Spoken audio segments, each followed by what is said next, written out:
back in the car. We got ourselves another video. Welcome to Better Than Before, the YouTube channel dedicated to helping you be better than before. What we're going to be talking about today is 3 tips that you may not have heard from other channels about quitting things like adult content and doing your nofap journey.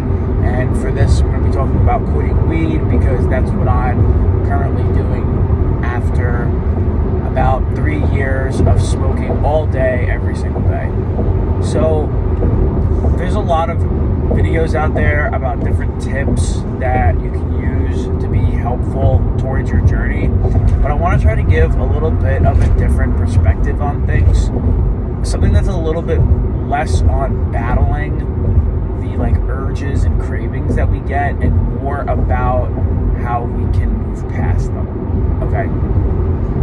I think that what a lot of channels and a lot of people out there talk about when it comes to different tips on nofap is they talk about what to do in order to combat the urges. What I want to do is kind of give it a little bit of a different approach, and this is what helped me stay. At one point, I did a full year of nofap, okay? And I kind of want to talk about more of a long-term solution to our problems, right? So what we hear constantly is oh, if you feel an urge, take a cold shower, go do some push-ups, something to that effect, distract yourself from it. I think that is great, and it can definitely work, and it's something that I do.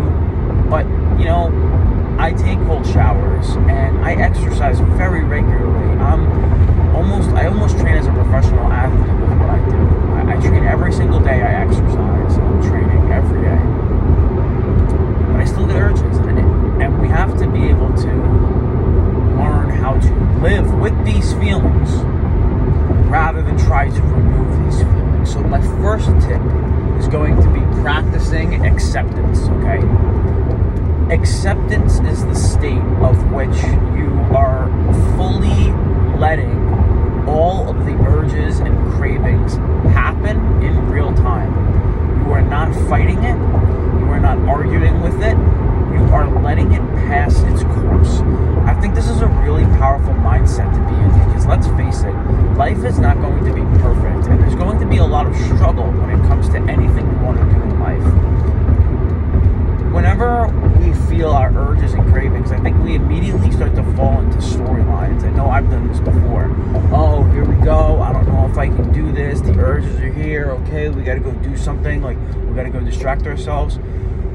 I almost think of it as, okay, if we can calmly say, all right, there's the urge to watch the content. There's the urge to smoke weed.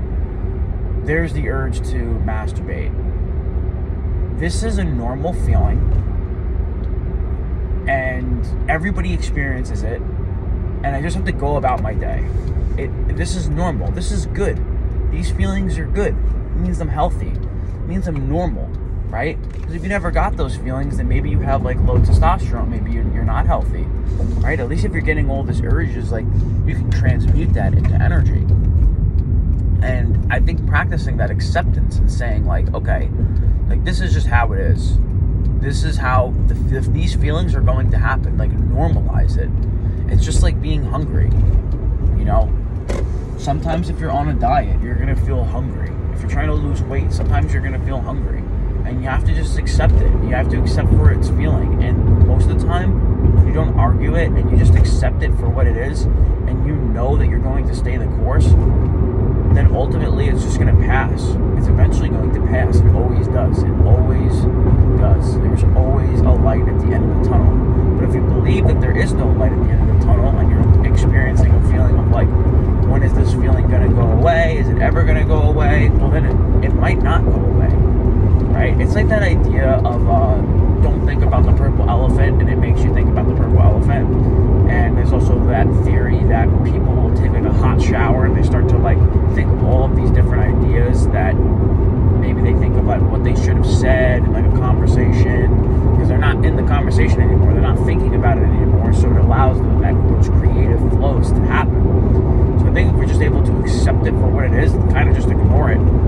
able to have a much better lifestyle with the feelings rather than always constantly trying to avoid it.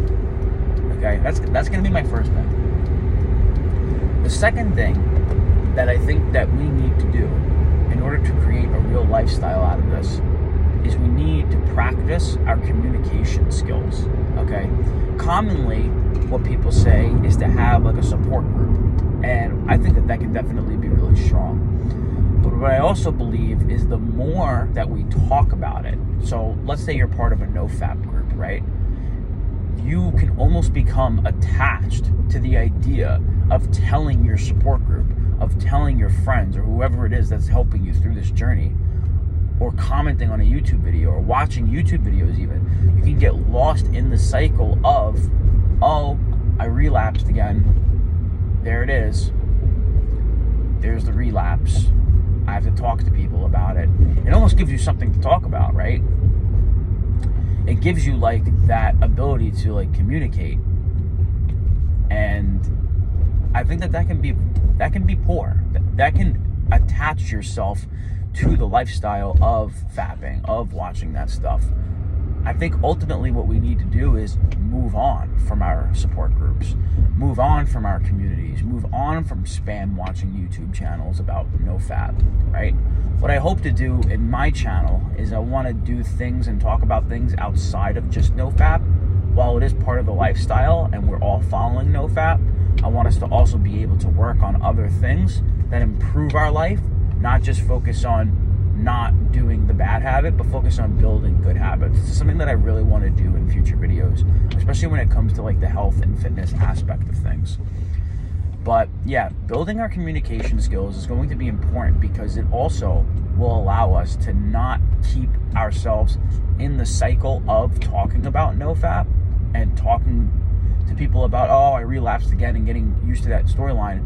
But ultimately what communication does, it's going to help you build real friendships outside of nofap, and it will also help you secure a sexual relationship. Now, a lot of people some people, they really, especially like in the red pill community, men that go their own way, they focus so much on like semen retention maybe, and they think that they shouldn't have like intercourse and stuff like that. And I firmly believe 100% that if you have a very fulfilling sexual relationship with a girl or with a boy, whatever you're into, let's say girl, because I'm going to assume that most people here are straight, that most people here are trying to get with women, that having a very good relationship with a woman that helps you grow in life, that helps you support in life. And I know that everyone wants to shit talk girls and shit talk women about how they live now, but I promise you, if you get your shit together and you know how to communicate, you can put women in their feminine place, and it's going to be a lot better for you. Versus if you're in your feminine and you're coming from a place of desperation, then yeah, you're going to hate women because they're going to treat you like shit. But if you're able to come from a place that's higher value and you don't get so wrapped up in rejection and stuff, eventually you will find women that are fulfilling to you, and the intercourse won't be draining. It will actually be fulfilling. It will give you energy. It will feel like a real life connection. And that's ultimately going to be the thing that solves your nofap issue, because now you don't need to worry about releasing on your own or releasing to a camera or releasing to your phone. You have a real life human being that's going to help do it for you, and that's going to be ultimately more rewarding and more fulfilling. And that will pretty much solve a lot of the urges, because when you have the urge, you can do something that's real rather than fake, and that's the big problem.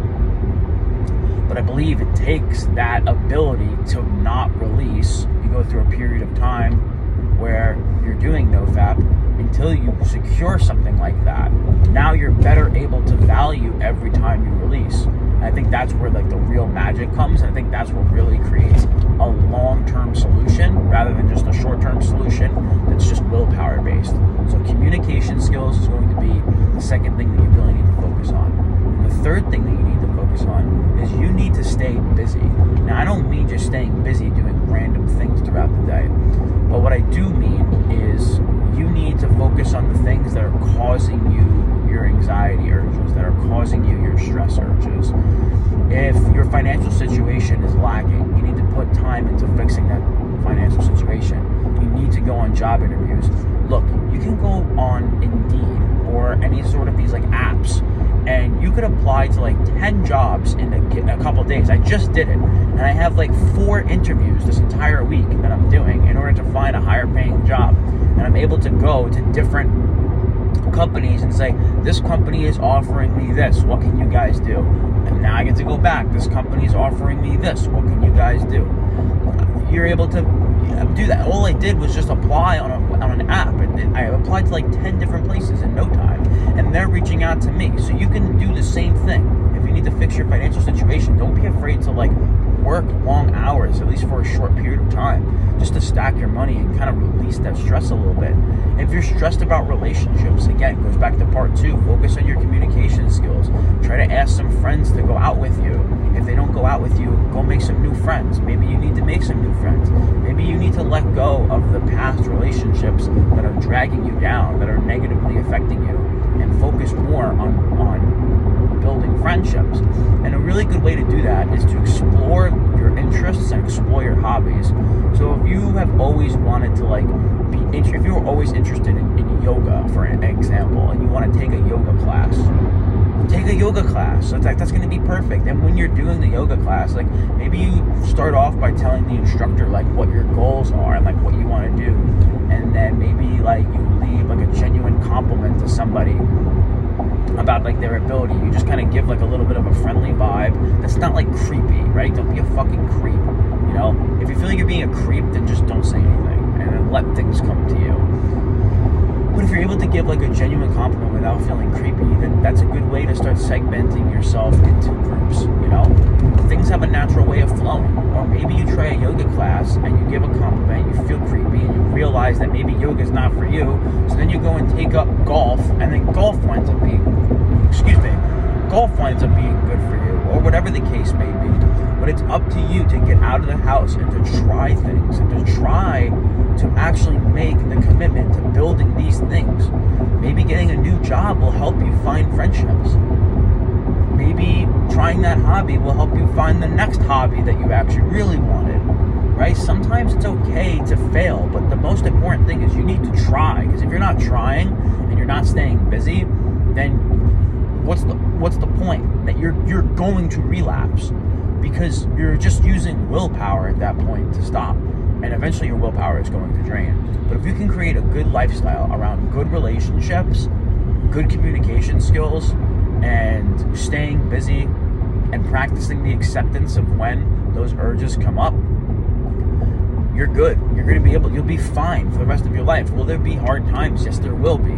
But if you practice these 3 things, I believe that every time it gets difficult, you'll be able to weather the storm. And every time it is difficult, you'll know on the other end of whatever challenge that you're going through, you're going to, not only is the challenge and the difficulty going to go away, but you're going to find a benefit from it. And that's just the ebbs and flows of life. That's how things are. Some days are good, some days are bad, and that's just the way it is. And if we're able to accept those things, then I think we have a good shot at staying with this long term. So, those are going to be my 3 tips. What do you guys think? Are these things that you've heard before from other channels, or are these new ideas that you haven't heard from? I'd really love to get your opinion. I'd really love to get to know what you're struggling with. So leave a comment down below, and I'd love to communicate more with the community of nofap. If you guys want to support a smaller channel, if you want to support a smaller author, make sure that you like, subscribe. All those things are very helpful in helping the channel grow. I do have a book that I've written over helping people make the transitions and the transformations of life. I was a personal trainer and health coach, and still am for the past 6 years, and I've been able to use a lot of the things that have helped my clients make transformations, put that stuff into the book. So there's a mental aspect and a physical aspect. So if you guys want to check that out, I put a link in the description as well as in the comment section. So for now though, that's going to be the end of this video. Thanks for watching the Better Than Before channel. I'll talk to you guys in the next one.